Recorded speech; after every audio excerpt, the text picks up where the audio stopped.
Hello everyone, welcome back to How Logical. Today I'm going to show you how to report someone in Grindr app.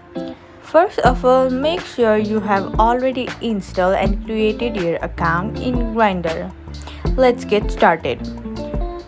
The first step is to open your Grindr app. Once you open your Grindr app, you can see the home screen. On the bottom of the page, you can see 4 options. Go to message option. Here you can see different messages from different person. But if you want to report someone, click on his/her name. Suppose I want to report this 999. I will click on it. Now on the top left, you can see 3 dots. Click on that.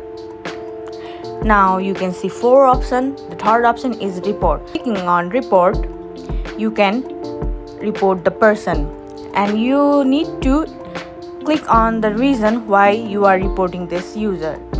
This is how you report someone in Grindr app.